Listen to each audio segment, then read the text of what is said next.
What's up, everybody? Hope everyone is having a great evening. I'm here with my co-host Brad, and we got two very special guests with us on tonight's show. We got Derek, probably the ultimate Miami Hurricanes fan out there. He goes to every game. He's literally on ESPN like every 5 seconds.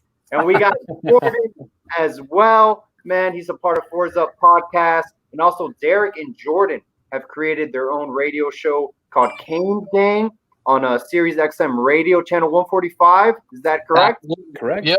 Awesome, man. So definitely check that out as well. Brad, what do you got for us this evening, man? I know there's a ton of topics to talk about after the second scrimmage of the fall. Of course, man. First off, thank you guys both for coming on. You guys are both my boys. You guys are doing big things. As y'all know, Jordan with Fours Up, him and Marsh, who we had on last week. Them two joined up and pretty much bring one of the best Canes podcasts out there right now. So shout out to you guys. Thanks, man. And my brother Derek, who like Paul just mentioned, man, if you go to any Canes games, we were talking right before the show about this whole attendance thing and who's going to get first dibs on tickets. I'll tell you what, man, if there's one guy that I think every Canes fan that goes to games is going to get their seat, that's probably Derek Coe. So shout out to my boy for coming on the show as well. But yeah, man, let's talk a little bit of scrimmage. I know it's just practice, like Coe likes to say, but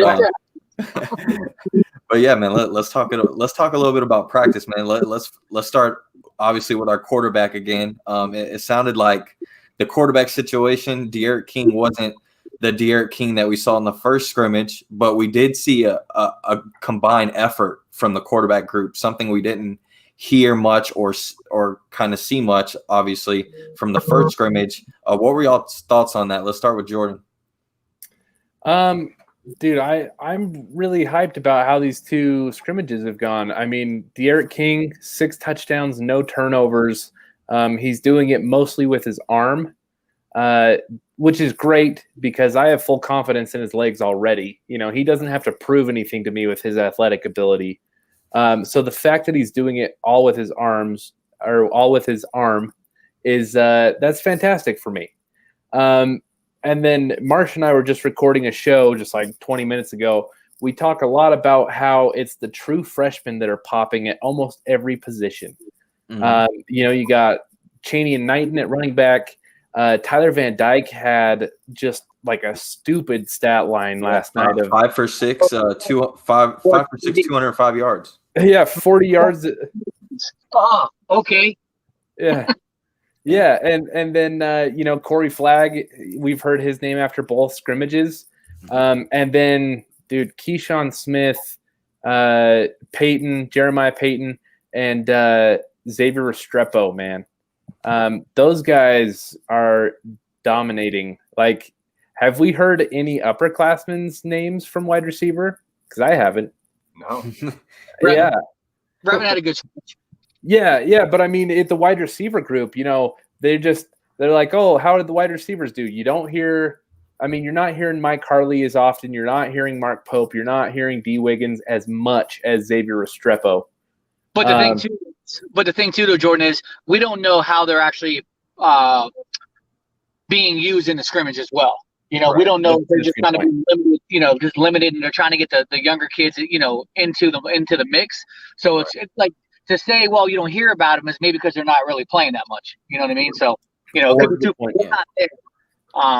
You know, my drone broke, or else I would be flying. But you know, yeah, man. And I mean, to Co's point as well, man. You talk about the guys that are popping up with the freshmen. We talk about with Xavier Restrepo.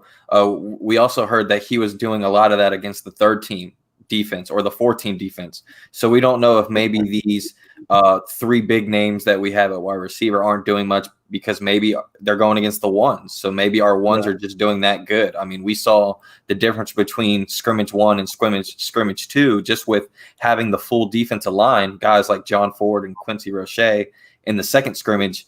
It was a little bit tougher on De'Aaron King. So now that you're starting to bring some of the big names and some of the starters, and it starts to change a little things. Well, helping. I think that's what's going to help King as well. You start getting those ones, and you start bringing that fire off the end. You start plugging the middle. You get those linebackers coming at you. It's only going to make you better. You know what I mean? Again, you got a senior linebacker in Mccloud. You got proven pass rusher with Roche, and Phillips just was like an absolute monster over there. I guarantee you, at the end of the season, people are going to be saying Greg who. Like, I'm telling you, 15 is going to be a beast out there. Yep, I agree, man. Yeah, absolutely. Paul, what did you think about that?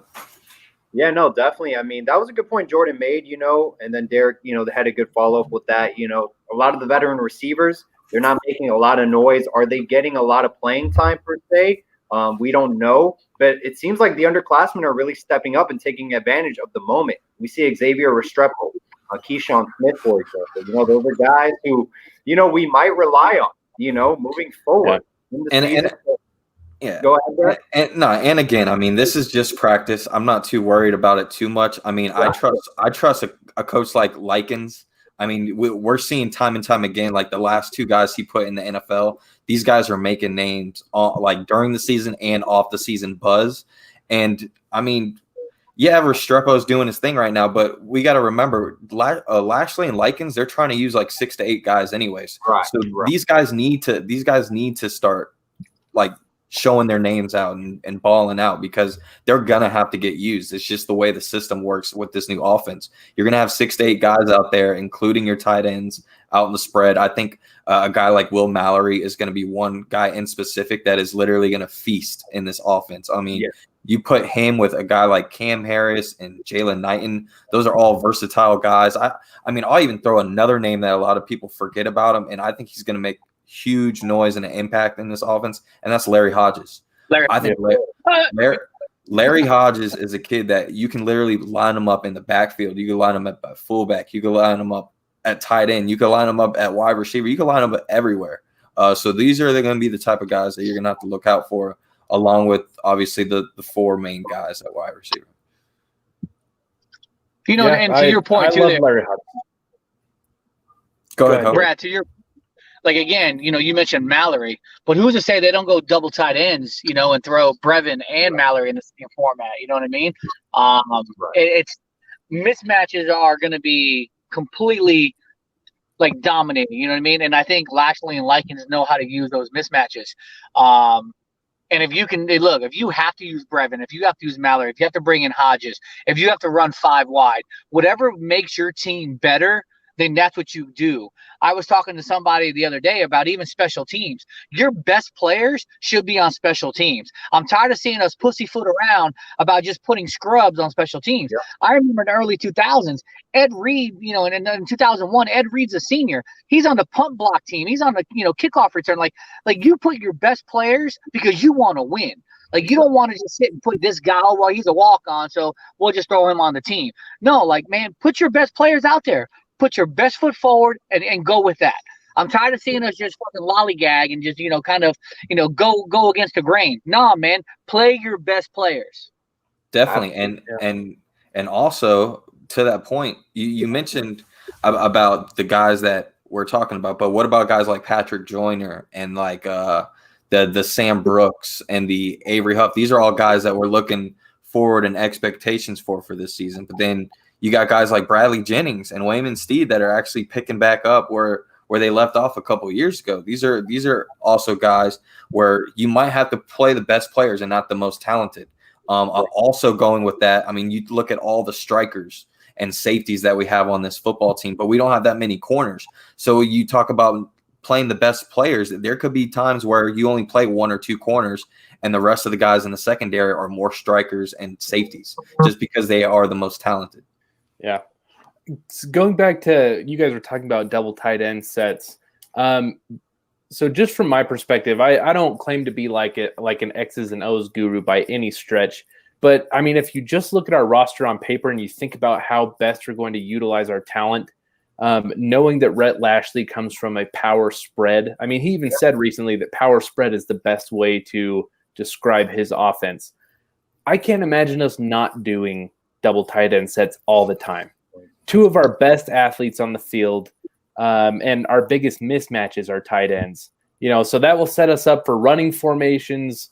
When we're going to do some read option stuff, RPOs. We're going to be so versatile out of running formations, and we're not even that deep at wide receiver anyways, especially with experienced guys.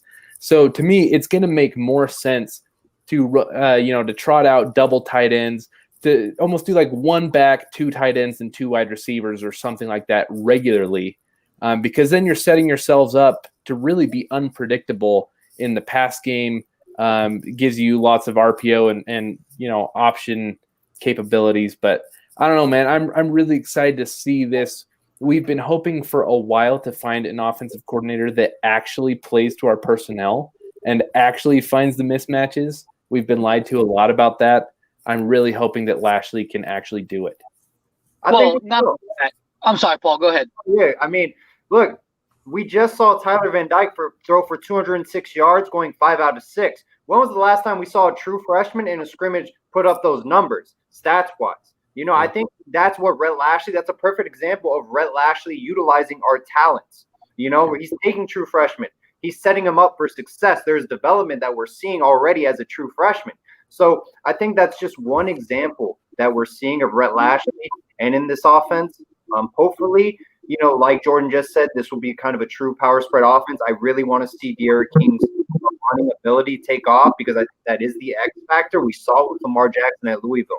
We saw it with Pat White down at West Virginia. You see what a dual threat quarterback can do, in college football if you're not prepared for it. So I just hope he really does utilize our tight ends, like Jordan said, and utilize D'Eriq King's running ability, because it really is a running back on the field. He played wide receiver at Houston his freshman year. So that's really what I'm looking forward to. Even Nick Marshall. I think Pat White and Lamar Jackson, they both played NFL quarterback stuff. So, those guys are going to be a lot more talented with arm talent than Nick Marshall.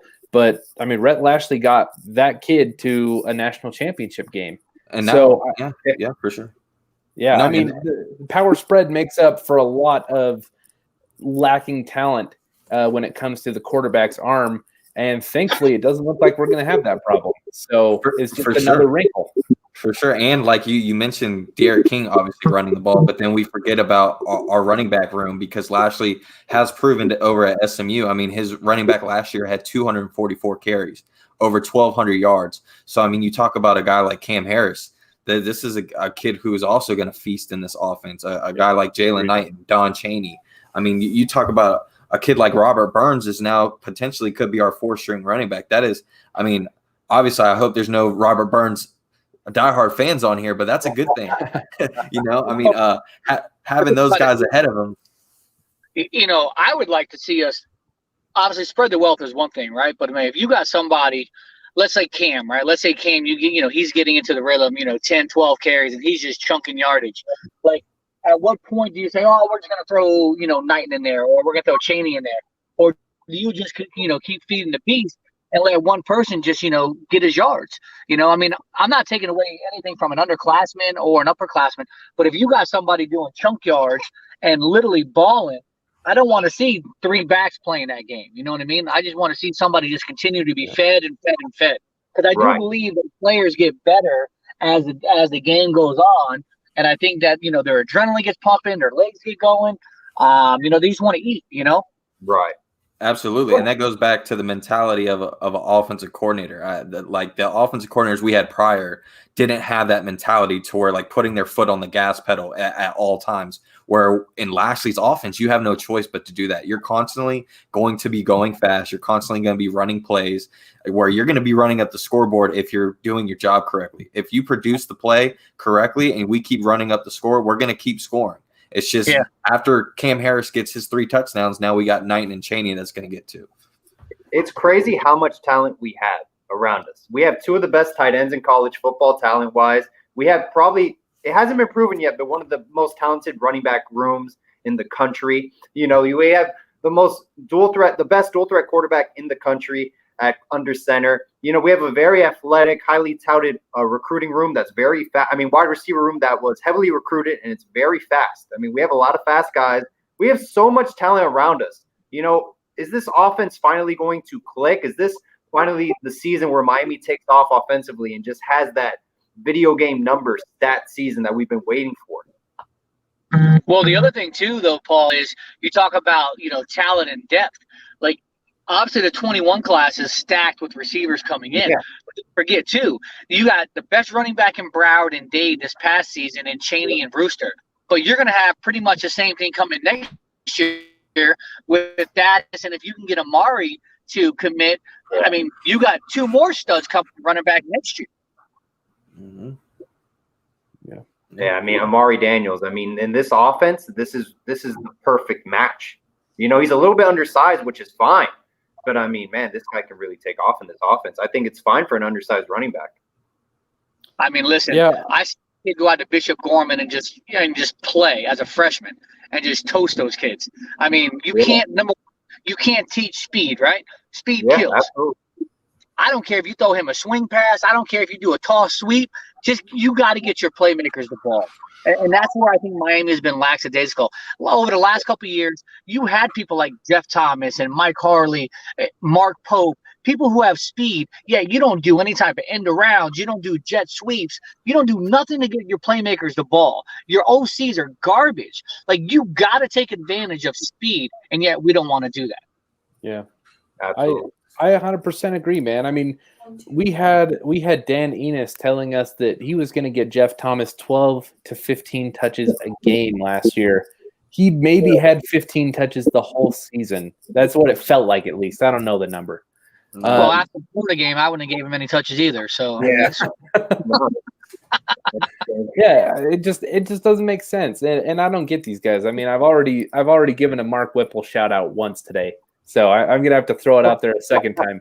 But I just don't know why it doesn't make sense. I mean, I understand the Mark Richt hire. I mean, he was, for our generation, he's a legendary coach. I'm not saying all time. But so you kind of give him what he wants. But outside of that, like, where are these hires coming from, man? I just don't even get it. Well, Donis Shalala fell in love with Al Golden, was that Northeast connection. So, that's where Al Golden came from. And then Larry Coker, the players did want Larry Coker at the time. Randy Shannon was the local guy. Hey, it sounded like a great fit with Randy Shannon, honestly. Local guy, went to Miami, New Orleans. So, played with the Dolphins, played for Miami. It was a match made in heaven. Now that we're wrapping up the scrimmage talk, before we go into the next subject, who is a guy from both of you guys, Jordan and Co, who's a kid that you still haven't maybe either heard from yet, or like someone you're still looking to kind of blossom in this third scrimmage that you haven't heard yet? Honestly, I'd like you want to go first, Jordan? You want me to go first? You go first, Co. And nobody really likes the big uglies, right? But I want to talk about the big uglies up front. Like, I want to just continue to see improvement. Like, your position guys are going to be position guys, right? I just want to see how the old line's doing. Yeah. Because it's really been our nuisance over the last, you want to say decade? I mean, 13 was a decent old line, but our offensive line have been bad the last couple of years. But I think, I want to hear about the big uglies. I want to see what Corey Gainer's doing, Jared Williams, Ja'Kiah Clark. You got some of your new guys in there. I want to hear about Campbell. I want to hear more about those guys and how they're really being developed, through Justice's, tutelage and stuff like that. So that's what I want to see more of, because I think if you get the O line down pat, sky's the limit on the O. Honestly, that's what I believe. Yeah. What about you, Jordan? I really want to hear from Nesta. I mean, we have a few guys on our squad, and it's not their fault, because there's a lot of, we're content creators, right? And so people ask us questions, to get the discussion going. And we kind of help create the narrative around the team on social media, right? Mm-hmm. So it's not, Nesta and Mark Pope are two of these guys. It's not their fault that they aren't living up to the expectations that other people have set, right? Because we're not in the weight room with them. We're not in practice.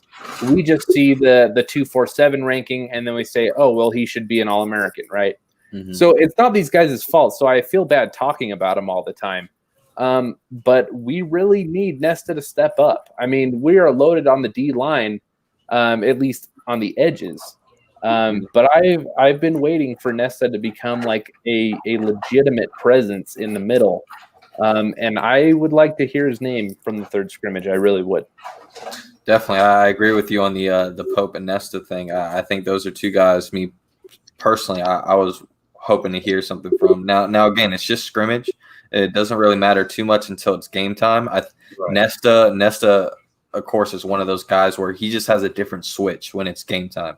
He's one of those guys where he can flip the switch as far as practice and game. It's just the matter of being consistent, and that's something that I think we need a lot of these other guys like Pope, like Nesta, like Gervin Hall, like DJ Ivy. These are all kids that we need them to take that next tier.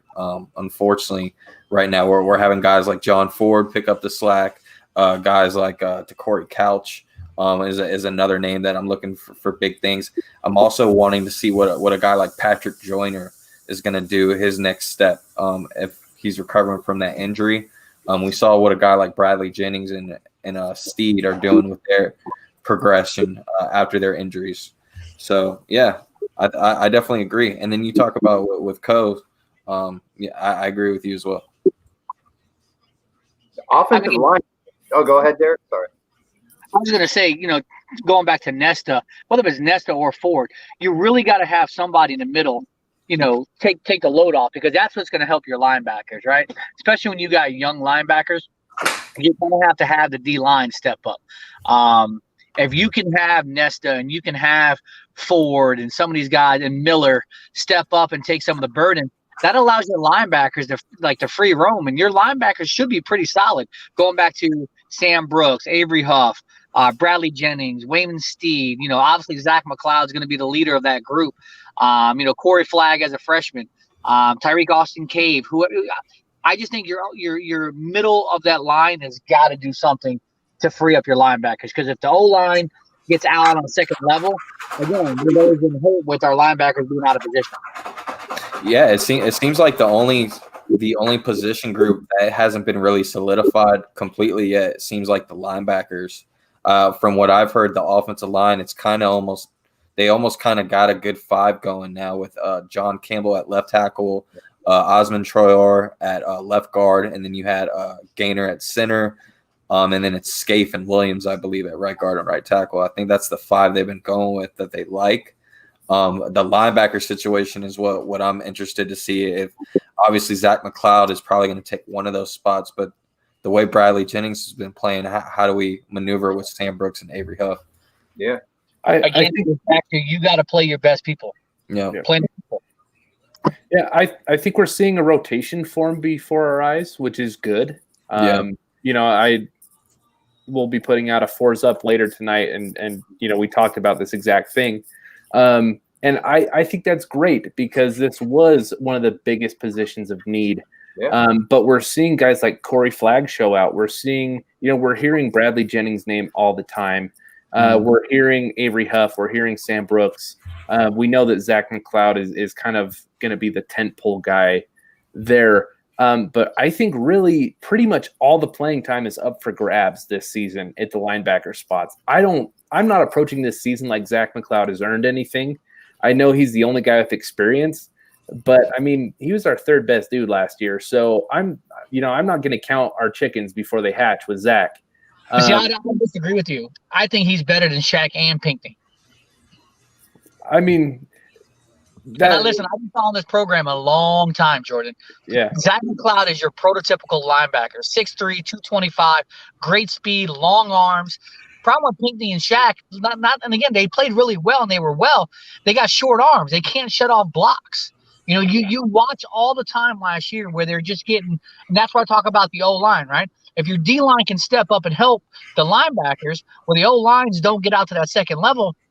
But again, you got to be able to shed that second level. Wisconsin killed us 2 years in a row. Yeah. I mean, you could be right there. He's been consistently pushed out of the rotation as long as those guys were here. And so, I mean, I don't want to just assume that we're getting an upgrade at linebacking core. I understand that we're going to have a more athletic, a faster linebacking core. and that could very well be better. I'm just saying I'm not approaching this season assuming that we're going to be better because we're losing 2 4-year starters. So, but again, 4-year starters because you had no depth behind them. Right, you had nobody pushing them to say, you know what, I'm going to take your job. And that's why I feel these underclassmen are coming up and saying, you know what, we want to eat as a freshman. We want to eat as a sophomore. We want to come in and take your spot. Yeah. And we've proven that in the defensive end position and the safety position, where even though we have guys that are solidified for 2 years, once they leave, we have another guy that steps up. And I think, I mean, we're talking about the defense and we're bringing all these guys up and question marks, but we all got to also remember that the question mark was never the defense these past few years. It's always been the offense. So even if the defense doesn't necessarily upgrade, even if it stays level to where it's at now, that's all we need. What we needed was an offense to put up points. And but you also have DBs who don't fall asleep. I mean, again, I think it's you got to look at the bigger picture, man. You know, there was definitely like lackadaisical situations all year, whether it was the offense or the defense. I just, you put up 62 points against Louisville, right? And then you can't even score a point against La Tech. Like, I don't understand it. And I can't put all the blame on coaches because you know what? The coaches just call them plays. The players still got to go out there and execute and perform.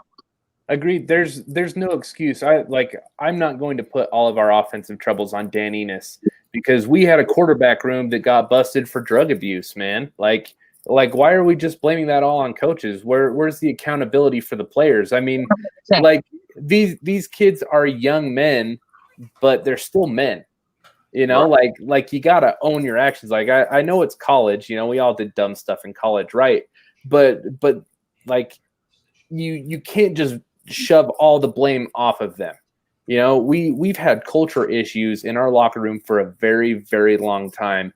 And it was very apparent last year. And Manny was very open about telling us, he called it the disease, but how many times did we hear about the disease last season? It was especially in preseason, we heard about it all the time. Yeah, for sure. And this is the thing that I like that we're seeing from these younger guys, though, that weren't part of per se that culture problem last season. This is what Ethnic Sand said when I interviewed him. He said, "Listen, man, we had guys who redshirted and went up against older guys in practice, and were hungry to get better. That practice was harder than the game." So when they got their opportunity to shine, they took advantage of it. So we're going to see this with Sam Brooks, Avery Huff, who were waiting on the sidelines to get their time. Avery Huff couldn't even play last year. So I think they're really going to take advantage of this opportunity this upcoming season, and they're hungry, man. They really want to make an impact for this program, man. We're seeing a lot of hungry underclassmen like Restrepo as well, Keyshawn Smith, man. That's something that excites me. And that's exactly what Ethnic stands for. When kids step in and the people in front of them are challenging them in practice, I think we're seeing that. Agreed. I mean, there's a few guys in particular that you're seeing it from. I would mostly point to the true freshmen in Restrepo, Jalen Knighton, Corey Flagg, and Tyler Van Dyke. You can there's a palpable sense of competition between those guys, and I might be leaving out more. But I mean, Manny was telling us, he was saying that there's dogs in this recruiting class. He said there's a lot of true Canes in this upcoming class. And that's kind of what he was saying. He's like, we're dealing with this disease, but don't worry, because this next class knows, we're being very careful about the caliber of, characters that we're bringing into the locker room for this next season. And it seems great so far. I mean, Restrepo is putting on a clinic in the scrimmage, so I have to think that there's some fire to that smoke. Well, the good thing is they're gonna have a little mini pop quiz come first game of the season when they're going up against UAB, because that's not a scrub team by any means. I don't want people to think that's just a pushover. They definitely have the stats to back it up. They have the players. Anybody that's been following college football recently, they obviously just had a teammate and a player that passed away. So, I mean, they have a lot to play for. And not to mention that will be our first game, but that will be their second game already. So all their little jitters that they're getting out of the way first game of the season, that's already going to be gone. So I'm ready to see what these guys have to offer, and we're going to have to prove right away that some of these bonehead mistakes, some of these penalties that we used to have back in the few years, that was one of the things that really stood out to me the first scrimmage when Manny Diaz talked about not having any penalties. Between that and what Jordan mentioned earlier with our starting quarterback not having any turnovers yet, those are two key things that are going to go a long way this football season. So let me touch on that real quick, right? So again, we talk about Derek King not having any turnovers. So again, it's practice, right? He still sees the defense on an every day, so he kind of knows how the defense is going to play. Granted, he's putting the ball where it needs to be. He's not throwing any dumb mistakes. He's not, throwing bad balls. But you're really not playing a different defense either. You're seeing that defense every single day in practice. So I think you can kind of take that for what it's worth, right? Like you see that defense, you know what they're going to do. You know what kind of scheme they're playing. When you're doing your offense, they're doing their defense. I want to see him really do it in a real game, right? Just like you don't really know until he gets out there.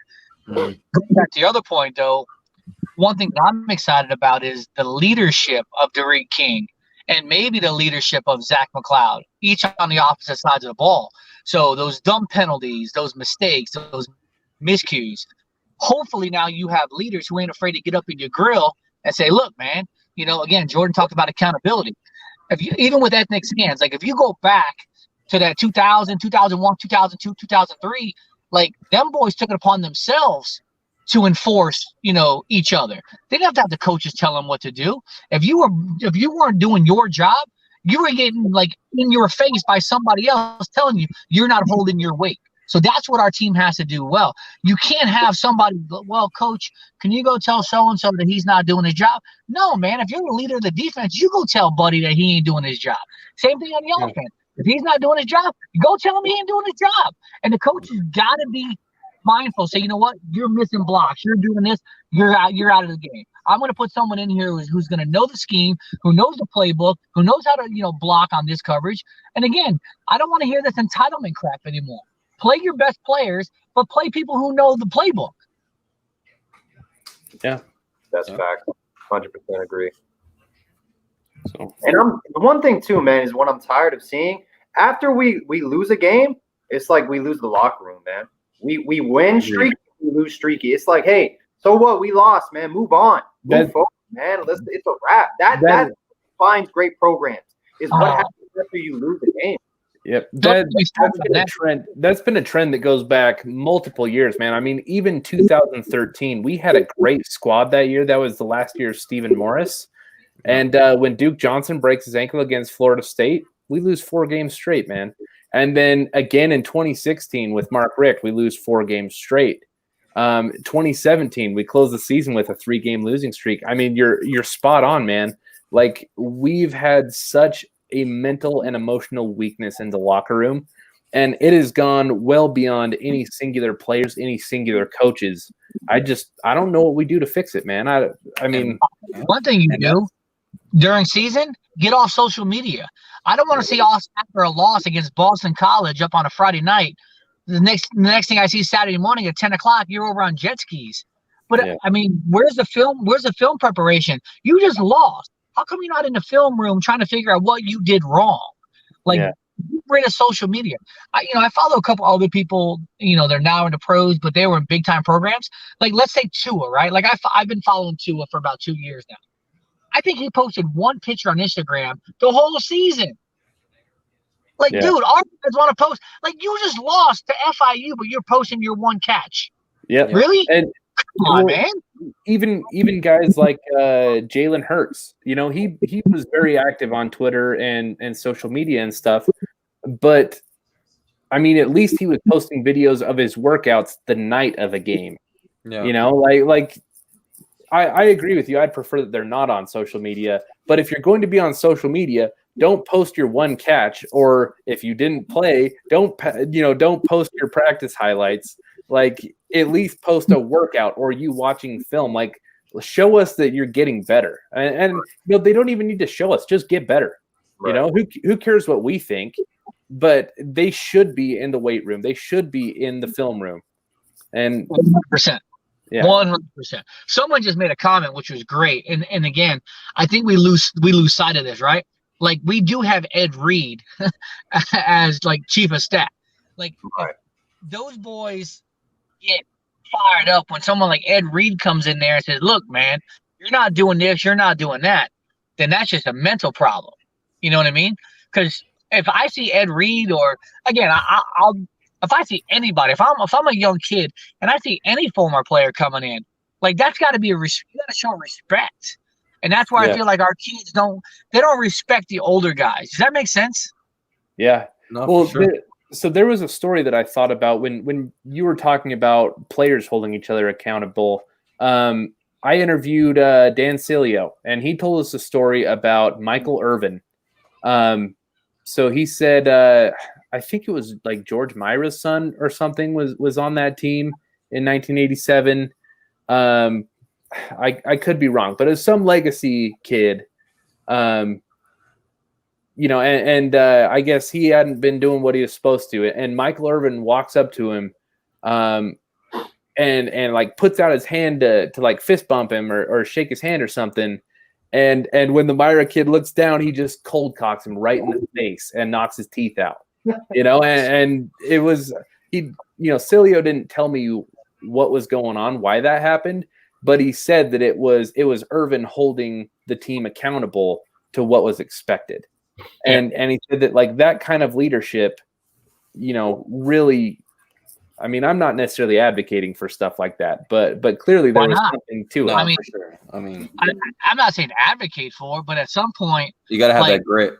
Like, so I don't want, again, it's probably a bad analogy, right? But like, you're going to war for the most part, right? You're putting on helmet, you're putting on pads, like, you're going out into battle, right? It's the same thing. Like, if my brother next to me, if I'm going to battle, like, in war, like, it's different. Like, I expect him to hold up his part of the job.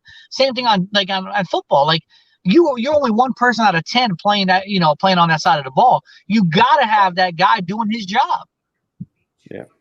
Yeah, I mean, and you throw in the whole accountability thing on the field, but now with this whole coronavirus, now you have accountability off the field that you got to hold these kids to another higher standard. I mean, I think having the same head coach of Manny Diaz from last year to this year, I mean, I know it's not much to think about, but I mean, these kids have went this whole way so far being corona free, which is very hard to do nowadays. Anybody who's gotten tested positive, but I mean, now you have all these students coming in. So now here's the question of accountability and going back to what Jordan talked about earlier, when guys get injured and are no longer with the football team during those few weeks. What if we go to a circumstance now where all these kids that are coming onto campus now, I know a few students who go to the University of Miami, and they said there are already cases on campus to where people are positive. So what's to say, like, a guy like De'Aaron King or Brevin Jordan gets tested positive in this last scrimmage? He can't scrimmage because he has to be out for a week or two. How are you going to hold? How's the team going to change? Who's going to step up with something like that happening? These are all things that you need to think of in the future, because I mean, like Brandon just said, he's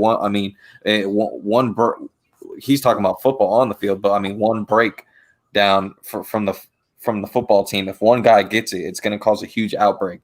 We saw what just happened with NC State. NC State is putting everything on pause because of something similar to this, I believe. Yeah. So that's a big question mark. Yeah, I think moving forward, you're going to have this, and again, like, I'm no conspiracy theorist by any means, right? But I see all these people getting tested. How do I know that they're not giving people positive tests, like when they're shoving a swab down their nose? Like, how do I know? How do I know, like, people are being tested from corona? Because what? They're telling me I'm tested positive? What if I don't feel bad? Because, you tested positive. How do I know? Can I get a second opinion? You know what I mean? Like, didn't the Chicago Bears just have, like, 2020's crazy, right? Like, it literally, it's crazy. Yeah.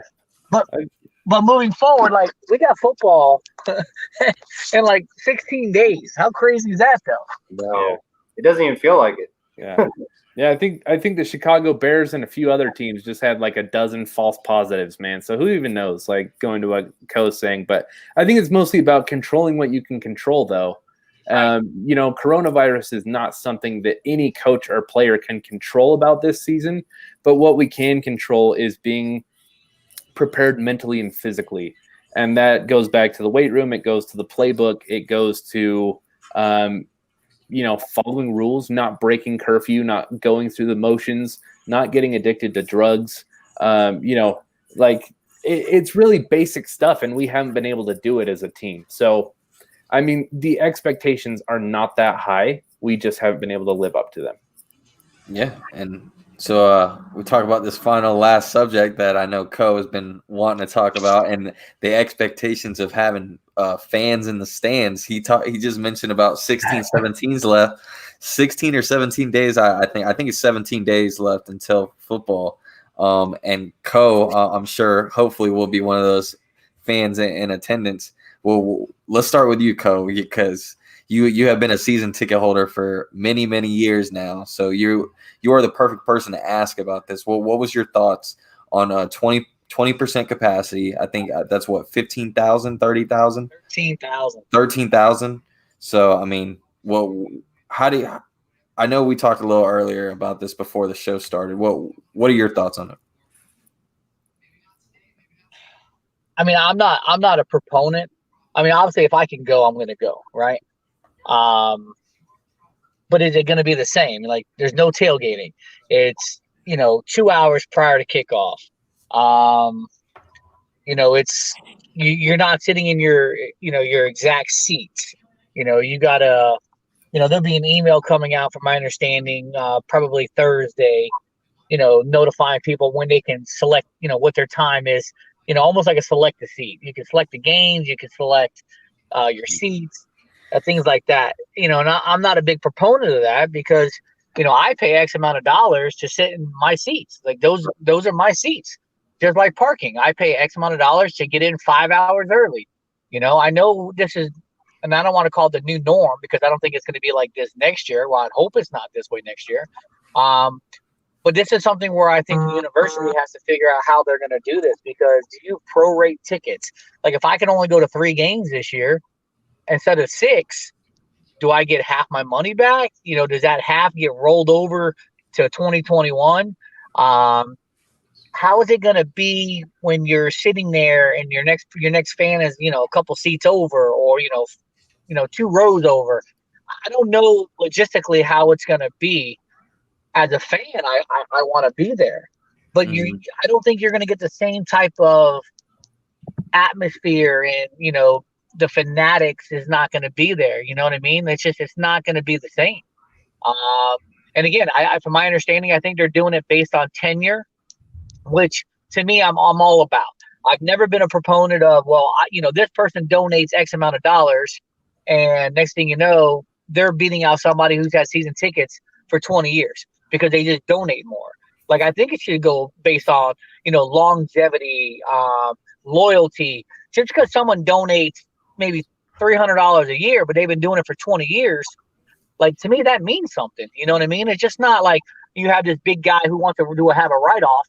Oh, here's 10 grand this year. Like, I'm using it as a write-off. Like, to me, that's not a real fan. Like, the real fans are the ones that do it every single year. Yeah, and I think the way that the University of Miami has been handling all this from beginning to end, as far as the coronavirus outbreak, the Black Lives Movement, everything from beginning to end, they've hit everything perfectly. So I expect something like this to be handled the same. I honestly don't think it's going to be like people are thinking, like similar to like almost like a Adidas Yeezy drop, where like at this time, at this day, it's a free for all, and like, oh, the site's gonna crash because you better hurry up and get your seat. No, I think they're gonna do like time increments where they're gonna pretty much have a list of all the people who either donate the most money or boosters or whatnot, or people season ticket holders, and they're gonna just go down who's been a season ticket holder the longest. And I think you're gonna have like a time increment where you're pretty much gonna have the whole stadium where you could select wherever you want, and then after 2 hours are done and the top tier people are done selecting, then those seats get grayed out for the next people. So then you only have these seats available, and it kind of just goes down.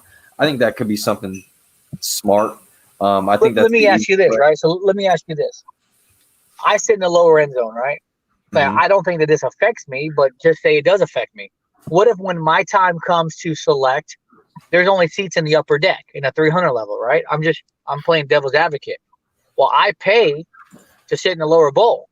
Again, it goes back to how are they going to prorate my tickets if I have to sit in the 300s? How are the players going to hear you yell their numbers from the third? Trust me. First of all, I'll be working my way down to the front. I don't give a fuck. I can hear you already with a big speakerphone. 2-6, 2-6. But again, like from my understanding is they're blocking off like the first 7 rows. Well, I got seats in row 1, I got seats in row 3, I got seats in row 5.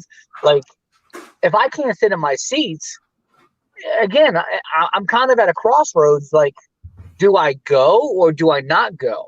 Like, I want to see what games are offered. Like, to me, like, I'm going, if I got to pick 3 games, man, do I do the first game? I don't know. But Florida State, North Carolina, I can't do Pitt. Well, so Pitt was going to be out because that's Grayson's birthday. So I'm literally not going to that game. I gotta stay home and celebrate the kid's birthday. Like, as a dad, there are certain things that come first, right? So I wouldn't go to the Pitt game. So in a way that helps me out if I don't get to choose the Pitt game. But like, what games do you pick? Like that home opener. Like you're talking about a Thursday night home opener.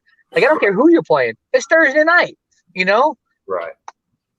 I think hopefully what they have in mind is that they're going to let in little by little. If things improve, let more people in little by little. I think that's what their end goal is, to have at least 50% by the end of the season. But just little increments. That's what I'm thinking. And I'm okay. And I'm okay with how they're doing it because you know what? You're getting more fans the chance to get into the game. So if you only allow 3 games per se, you're not letting the same, from top to bottom, like the top of the line, season ticket holders take every single game. At least you're allowing like the people who donate the $50 or the $100 or whatever, you're giving them opportunities to get into the game as well. So, again, I'm not trying to be selfish, but I think, what they're doing is the right thing.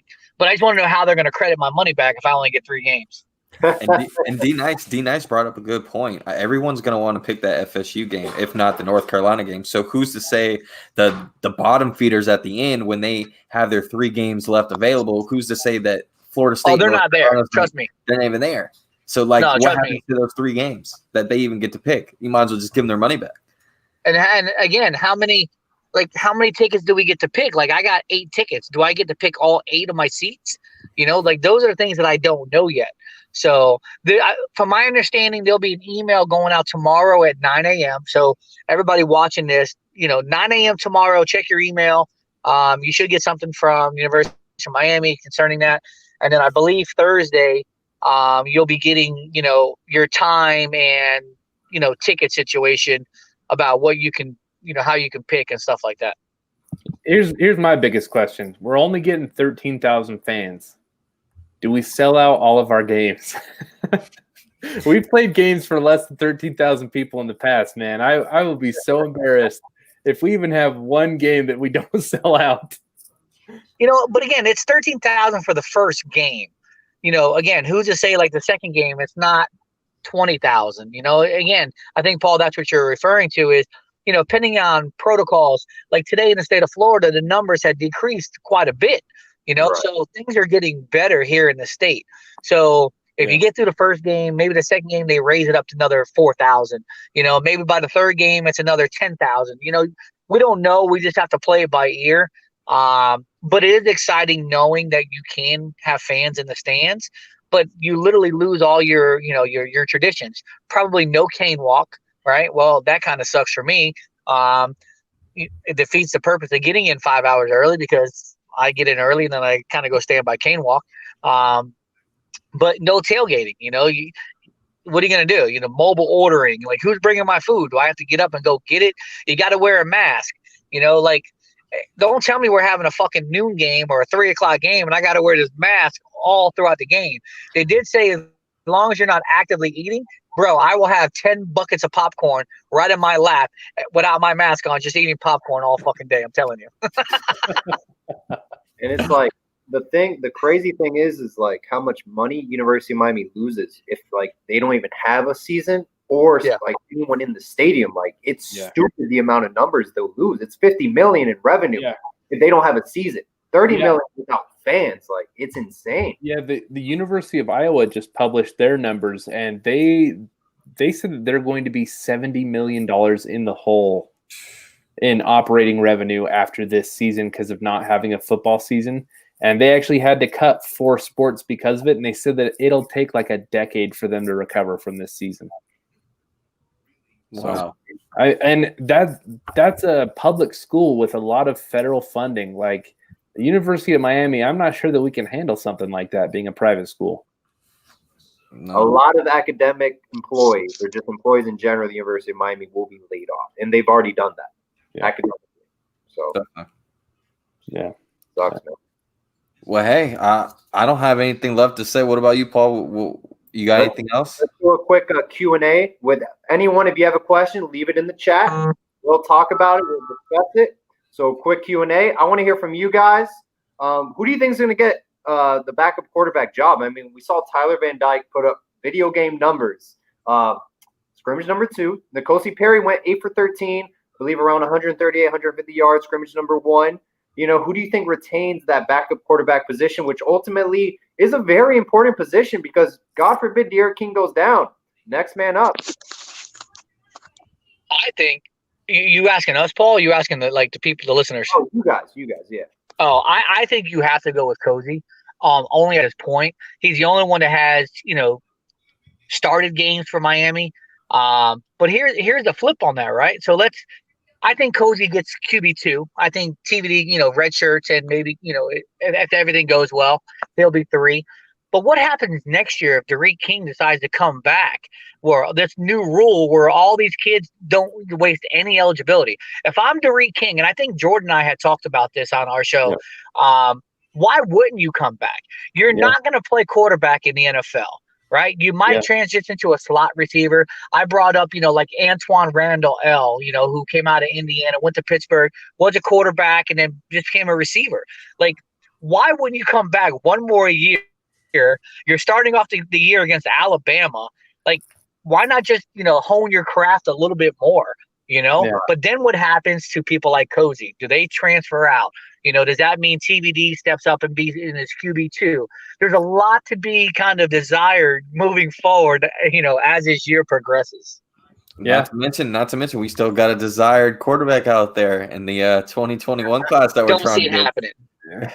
So Paul, Brad is a straight him and Marsh are straight Jake Garcia guys.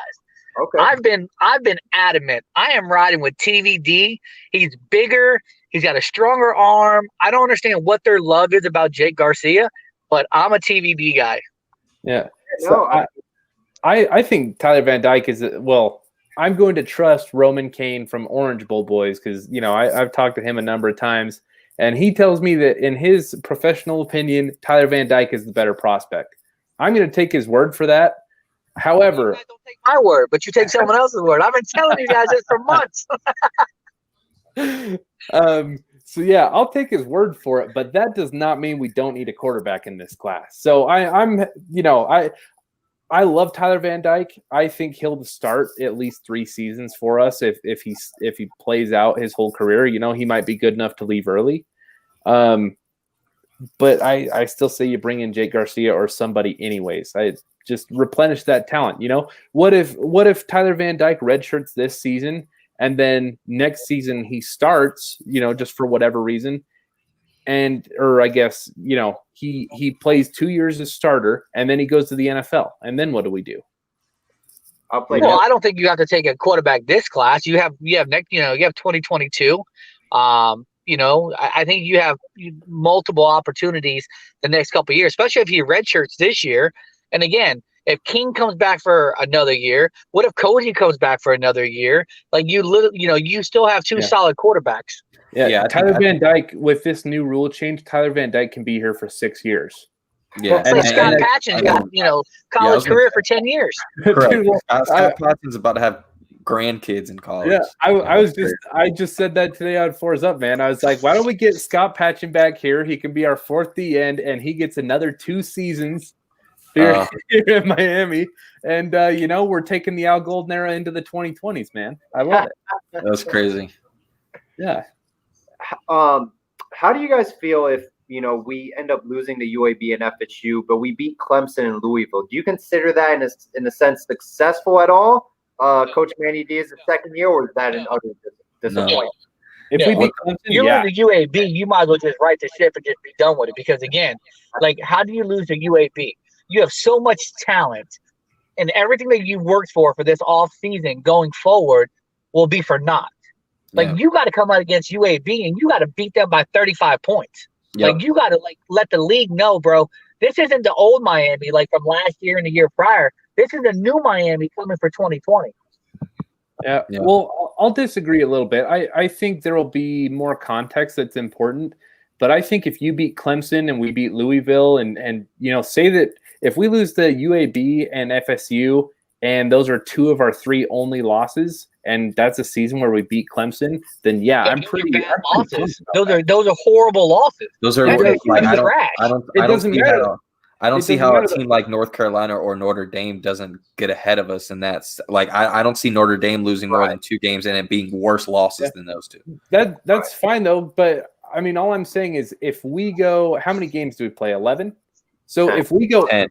Okay, so if we go 7-3, let's say, and we beat Clemson and we beat Louisville, then Louisville isn't nothing. We beat them 60. We put up 62 on them last year. Right. Why is Louisville even in the equation? Like, literally, if you lose to UAB and FSU, your season is trash. Man, I disagree, man. I think there's progress. I don't think we're contending this year, anyways. I mean, I saw 10. I saw because 10 we went 6-7 last year and couldn't put up points against the Conference USA team. Florida State, I'm going to be very upset because I know it's a rival Florida game. State isn't even in your league. I mean, their caliber is not even with Miami. If you lose to those and you beat Clemson, what is that, a moral victory? Like, dude, like, literally, think about that. I lost to UAB in Florida State, but we beat Clemson. It's beating the number 1 team in the country. We're coming off a year where we got blanked by a conference. Who's to say that they don't have losses already? No, but we got blanked by a Conference USA team, and we lost to a Sun Belt team last year. Like, it can still be. But you're going to do the same thing. You're going to lose to UAB and then a raggedy old Florida State. That's still process, man. We're coming off one of the worst. That's not progress. In history. It is. If we have a winning record, that's progress, man. UAB is not progress.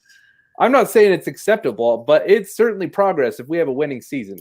Like, and we do have 11 games. My bad. We got 11 games, not 10. The UAB game was 11. The thing about beating Clemson is this, man. I remember when Syracuse beat Clemson, Dino Babers was like the hottest coach in America. Everybody and their mom wanted him. Just because you beat Clemson doesn't mean anything. Programs like Pittsburgh, NC State, Syracuse that have challenged Clemson in the past, guess what? It was just a moral win for their program. Over the years, it didn't really prove anything. Losing to Florida State, you lose the state of Florida. You lose all the recruits, and they all hop on the Mike Norvell bandwagon. Therefore, I think beating Florida State is the most important game on your schedule. That's recruiting battles left and right. I think it takes more context than that, because I think getting 7 games, going 7-3 would be huge progress, and it does not matter who our losses are, in my opinion. I don't care what team we have as a head coach for the University of Miami. You look at that Florida State game every single year, and your job as a head coach for the University of Miami is to beat Florida State. I'm not buying it, man. Because if we go 1-10 and our only win is to Florida State, dude, fire everyone. Fire everyone. But you just can't turn over the staff every time they have a bad season. Well, you can't turn over the staff every time we lose. Listen, Jordan, listen. Again, I know you're a younger guy, but like, dude, I've been doing this a long time. I remember in '97 when we lost to Florida State 47-0. Like, I remember those games. I remember when we were 12-0. I remember when we were shit. Like, you cannot lose after all you put into this offseason with all the new hires, all the new people you got, and you go up and you lose your first game to UAB, and that's progress because you beat Clemson? That makes no sense. Dude, no, it's not. I said it's not just because we beat Clemson. I'm saying if we finish 7-3, at the end of the day, it's about win totals, man. It's not about win totals. It's about who you lost to. If you want to lose to Tech, Clemson, and North Carolina, okay, you win 7-3, but you lost to people who are ranked right now preseason. I don't think Tech is, but Carolina is. Like, you can't lose to UAB and a Florida State team who literally is in like turmoil right now. Yeah, man, we can't lose. I think like. Think about the teams we'd beat if we go 7-3, though. Yeah, we lost to those two, but that means that we're beating North Carolina, we're beating Clemson, we're beating Tech, we're beating Louisville, we're beating Pitt. But you also got to think about the team that the whole football team and the staff the past 3 or 4 years, how bad we've been chemistry wise, and we still have found a way to beat Florida State the past 3-4 years. So why is that now we're improving in all these other aspects? Why do we think that we're going to lose to Florida State, yet they are on the decline, even worse than what they were before? I don't think anyone thinks we're going to lose to Florida State. I mean, they're a garbage can program right now. I mean, I'd take my alma mater, Utah State Aggies, over Florida State right now. Like, I'm not expecting us to lose to Florida State. Paul, what is your take on losing the UAB and Florida State? If you lose the UAB first game of the season, red flags are in the air, man. I mean, big time. That's the first game 100%. of the year. That's the tone. Like we saw against Florida. We lost to Florida. We lost to UNC. We were in a shootout with Central Michigan. They were a drive away from beating us. Even Bethune-Cookman was ugly. That sets the tone for the rest of the season. We're losing to Louisville the next week. We're losing to Florida State. We're in a dogfight with them if we lose to UAB. Florida State is your in-state rival. You got to beat them every year because Mike Norville is a first-year head coach. This is his campaign to the rest of the country, to the recruits in the state, to South Florida. All he needs is a 10-2 season. Boom. Everybody and their mom is going to wants to play for Florida State and wants to coach at Florida State. Those elite recruiters come in. I agree that it's red flags. I'm not saying that Manny will get off scot-free if we lose to UAB. But what I'm saying is how we end the season is just as important as how we start the season. That's my point. Well, unfortunately, due to this circumstance of what we're in with this virus, I think no coaches are going to get fired after this year. I just think this is kind of they gave the actual players on the football team a free pass this year. I expect the same for coaches. I think this is going to be a trial run for pretty much everybody in the country. If we go 500 again, man, I'm going to be pushing for some changes. All right, not to change the subject, but I got a good question.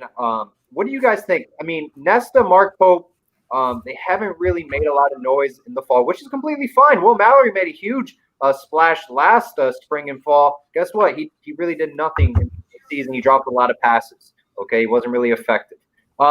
If Nesta and Mark Pope don't show up this season, is that kind of the development of them as players at Miami? Is that kind of a red flag? Like, hey, it's time to move on, or should we? Do you guys expect a good season from it? Ultimately, is what I'm trying to get to. I mean, as a diehard Miami Hurricane fan, I expect a good season from every player that puts on that helmet, just because that's just how I am as a fan. But with those two guys in particular, I think those are two guys that not only us fans, 24/7 Sports, Rivals.com, ESPN, these are all expectations that everyone has put on these kids coming out of high school. So I think the fact that they chose Miami, stayed home, these were two guys that we were really heavily relied on, that we were like, hey, these are two guys that they aren't the 5 stars, but they are pretty close to it, and we actually got them to stay home. And the fact that we haven't been able to see them blossom really at all, we've been putting a lot of it on the coaching staff and on the play calling, and I think now this is the year where we can't do that.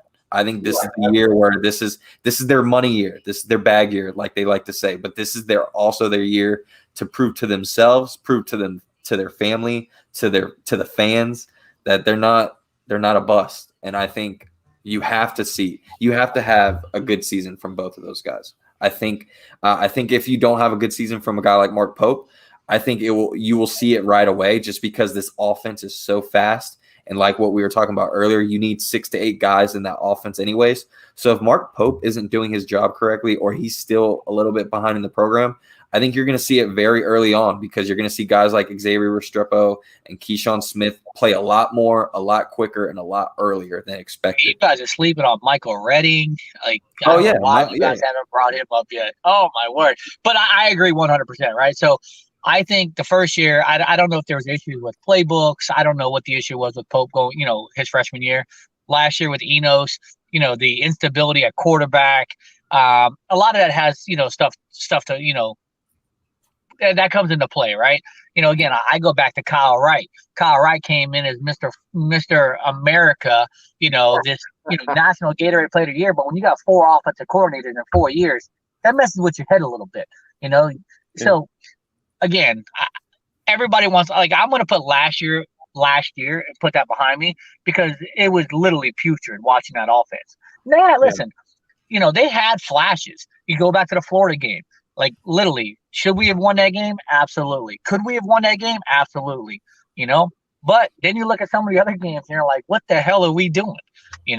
So I'll give past last year, but I think, like you just mentioned, Brad, which is spot on, the type of offense between Lashley and now with Likens coaching these receivers, I think, like, sky's the limit for these guys. You got to get these guys the ball in open space, get it to them quick, let them use their ability, their speed, and their techniques. That's why they were rated what they were rated coming out of high school. Like, I watched Noodles, in high school. I watched his highlights.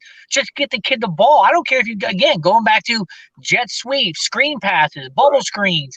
Like, they don't have to be throwing like 30-yard fucking bombs to these kids all the time. Just get them the ball. It's all about how you use these kids. I mean, you look at a guy like Anthony Schwartz. This is a kid that didn't come to Miami, and this is a kid that went into a program where they actually used him correctly, and he is already doing things that Mark Pope has not done yet, and he was not as highly rated as Mark Pope. But they know how to get him the ball. They'll give him reverses. They'll give him sweeps. They just get him a little quick curl. Like, just get the kid the ball. Like, you got to let the players get the ball in their hands. They always say, right? Just put the ball in the playmaker's hands. Yeah. That means I don't care how you get it to him, get it to him. Like Devin Hester. Like, my man played offense, defense, special teams because he was special. Like, again, like, you got to give people the ball. Yeah. So I mean, I'm not speaking as much to a prediction of how they'll play, but I'm just talking for solely expectations. My answer to how to have expectations comes down to 2 questions. The first question is, how has their career gone so far? Which, speaks for itself. And 2, what's changed to make expectations change? And so my expectations are not that high. That doesn't mean that I don't think they'll be good, but that just means that I think a lot of these high expectations are coming from nowhere. I mean, let's give these guys some room to grow before. I mean, why are we expecting Mark Pope to be our best receiver? And I'm not saying you guys do think that, but why are people thinking that Mark Pope will be our best receiver when he's done literally nothing? Right. So because Rival said that he's a 5-star recruit, and exactly that's what he should be. But that's the problem. Everybody wants to go on what the rankings are when these kids are, seniors in high school. Again, the only person that I've seen come as a freshman that, like, literally had impressed me is Frank Gore. Yeah. Like he was just a different animal as a freshman. Yeah. Like, DJ Williams was really, really good as a freshman as well. But, like, back then you didn't have the social media. You didn't have the entitlement. And I think that's the problem is these kids today, it's look at me, look at me, look at me, but when you get onto campus, now you're the little dog, but you don't want to put that same work in anymore that maybe you did when you were in high school. I'm a 5-star recruit, don't tell me to do this nah, bro, put the work in. And that's where I think a lot of these kids have been lackadaisical, not putting that work in. Yeah, I agree with you, man. I think that, I mean, we just need to give these guys time. We need to not worry about the recruiting rankings, like Nesta showed a few flashes last year, but like, let's not be so eager to either deify him or drag him through the streets. And same with Mark Pope. Like, so, I mean, reality is, like, he may or may not even be, second on the depth chart for slot. Like, he could lose to Mike Harley, or if we move Mike Harley outside, he could lose to Restrepo on the depth chart this year. Like, it is what it is, and I think we should temper expectations for guys who haven't done anything. Yeah. I think it goes back to what I said earlier. You put your best players on the field. I don't care what class you are. You put your best players on the field, and I think that's going to win you ball games.